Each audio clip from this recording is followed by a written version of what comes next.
అంటూ అమెరికా చదువులపై విద్యార్థుల ధోరణి, ట్రంప్ నిర్ణయాలపై సందిగ్ధం, కొంతకాలం పాటు అడ్మిషన్ల వాయిదా, ఎప్పటికప్పుడు సమాచార సేకరణ, ఇతర దేశాలపై ఆరా, ఉన్నత చదువుల కోసం ఇప్పుడు అమెరికా వెళ్ళడం సరైందేనా, కొంతకాలం పాటు వేచి చూడటం మంచిదా, ప్రత్యామ్నాయంగా ఇతర దేశాల్లో చదువులు ఎలా ఉన్నాయి, అక్కడికి వెళ్ళొచ్చా, ఇలాంటి ఎన్నో ప్రశ్నలు అమెరికాకు వెళ్ళాలనుకునే వారికి ప్రస్తుతం వేధిస్తున్నాయి.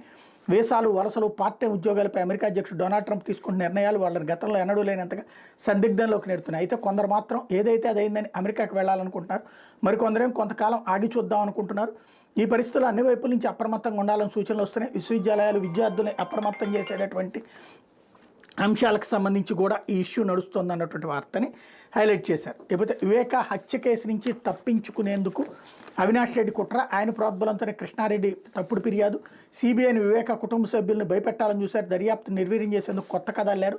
సుప్రీంకోర్టులో అదనపు వివరాలు సమర్పించిన రాష్ట్ర ప్రభుత్వం మాజీ మంత్రి వైఎస్ వివేకానంద రెడ్డి హత్య కేసు దర్యాప్తు నిర్వీర్యం చేసి ఆ కేసు నుంచి తప్పించుకునేందుకు వైకాపా ఎంపీ అవినాష్ రెడ్డి ప్రోద్బలంతోనే ఎంపీ కృష్ణారెడ్డి సిబిఐ దర్యాప్తు అధికారి వివేకాలుడు కుమార్తెపై తప్పుడు ఫిర్యాదు చేసిన రాష్ట్ర ప్రభుత్వం సుప్రీంకోర్టుకు నివేదించింది. సిబిఐ దర్యాప్తుకు భంగం కలిగించడం, ట్రయల్ కోర్టులో వాదనలు వినిపించేందుకు కట్టుకథలను, అవినాష్ రెడ్డితో పాటు ఇతర నిందితులు రక్షించేందుకు సిబిఐ అధికారులు వివేక కుటుంబ సభ్యులను బెదిరించడం కోసం కృష్ణారెడ్డి పనిచేశారని స్పష్టం చేసింది. వివేక హత్య కేసులో ఆరోపణల నుంచి తప్పించుకునేందుకు కొందరు పోలీసు అధికారులతో కలిసి అవినాష్ రెడ్డి కుట్ర పన్ని సిబిఐ వివేక కుటుంబ సభ్యులపై తప్పుడు కేసు పెట్టించారని పేర్కొంది అన్నటువంటి వార్తని హైలైట్ చేశారు.